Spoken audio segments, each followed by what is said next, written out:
Bonjour à tous et bienvenue dans Café Digital. Cette semaine, je reçois Adrien Pavillier, c'est le cofondateur d'Omengo, une plateforme spécialisée dans la recherche immobilière et qui repose sur l'open data. Adrien, bonjour. Bonjour, merci de me recevoir. Merci d'être avec nous. Une première question sur l'open data dont je viens de parler, c'est-à-dire qu'en gros, vous collectez des informations publiques qui sont délivrées par l'administration ou les collectivités pour recueillir le plus d'informations autour d'un quartier. C'est le service supplémentaire que vous ajoutez dans la recherche immobilière ?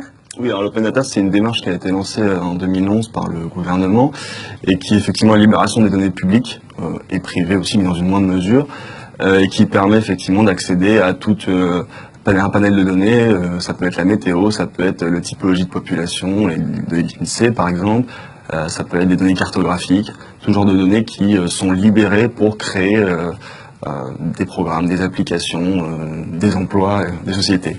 Alors, vous faites partie justement de cette vague liée à la libération des données. Donc, vous avez monté votre société mi-2012. Encore une fois, c'est le service supplémentaire que vous apportez par rapport à vos concurrents. Ils sont nombreux dans le secteur immobilier, ils sont nombreux en plus à avoir pris le virage Internet. Comment ça s'est passé, l'intégration de ces données en plus de la recherche immobilière ? Ils sont nombreux, ils sont connus, effectivement, oui, donc on part avec un des avantages. Mais effectivement, nous, on a intégré des données directement sur chacune des annonces, ce qui permet de contextualiser l'annonce, en plus d'avoir effectivement les critères classiques de prix au mètre carré, surface, etc. Par exemple, savoir est-ce que l'appartement est plus ou moins cher de 10-20% par rapport à la moyenne du quartier. Est-ce que ça a augmenté récemment? Est-ce que ça a baissé? Est-ce qu'il y a une école à côté avec le taux de réussite au bac? Quel est le transport, le temps de trajet jusqu'à son travail? Tout ce genre de choses qui vont être extrêmement importants, que ce soit pour louer ou pour acheter un bien. Alors, il faut savoir que jusqu'à présent, vous étiez un agrégateur d'annonces immobilières. Désormais, chacun ou chaque particulier ou professionnel peut poster son annonce sur le site. Particulièrement les particuliers actuellement. Mais effectivement, oui, on a permis très récemment, mi-janvier, de permettre aux gens de mettre leurs annonces directement sur Omengo, ce qui nous permet, nous, d'améliorer la qualité des annonces, en plus de les contextualiser. Ça vous permet également, je suppose, d'apporter des revenus supplémentaires. Ça nous permettra d'apporter des revenus supplémentaires, bien que le dépôt d'annonce soit gratuit et le restera. Puisque les personnes pourront payer ensuite pour mettre en avant leur annonce ou la marquer comme urgente par exemple, si elles ont un besoin de vendre plus rapidement ou plus de visibilité. Alors jusqu'à présent, quelle a été la typologie des utilisateurs, qu'ils soient côté chercheurs ou déposeurs d'annonces ? Alors, au typologie des chercheurs, on a été parti sur un public assez jeune et étudiant, puisque c'est notre première vague de communication qui s'est fait comme ça. C'est le public qu'on connaissait le mieux et c'est ce qu'on a pu toucher, notamment grâce à des médias qu'on connaissait via le Mashup, l'association qu'on avait cofondée aussi avec Sébastien Zera, Benjamin Retourné et Margot Pelen, qui est une association pour promouvoir l'entrepreneuriat pour les étudiants. Et ensuite, notre acquisition s'est faite par référencement naturel, donc qui a suivi vraiment le flux naturel des utilisateurs d'Internet.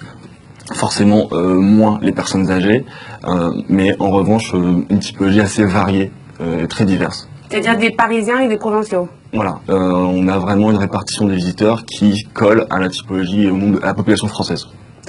En ce qui concerne les projets en cours ou ceux qui viennent d'aboutir, il y a notamment le lancement des applications iPhone et Android qui viennent d'être lancées. Donc, pourquoi avoir attendu aussi longtemps finalement pour se lancer dans les applications, dans la mobilité ?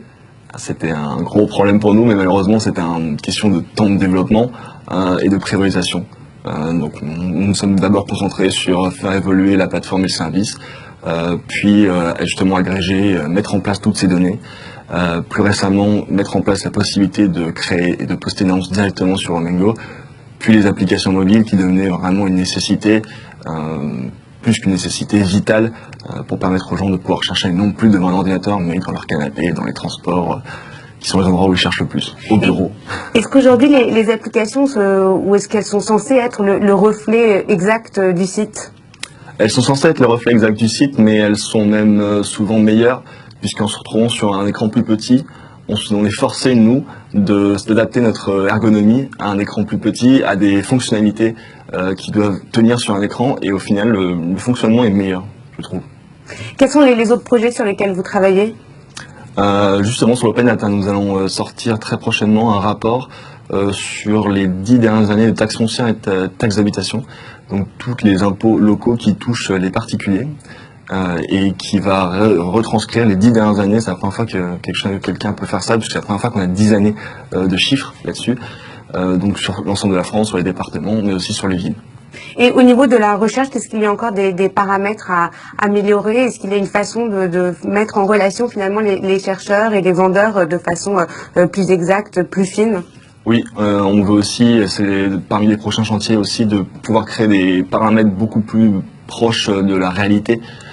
Vous cherchez rarement en fait dans le 14, 15e, 13e, 12e, vous cherchez en fait à 20 minutes de votre travail en transport en commun, ou alors à 20 minutes de l'école de vos enfants, ou une conjonction des deux.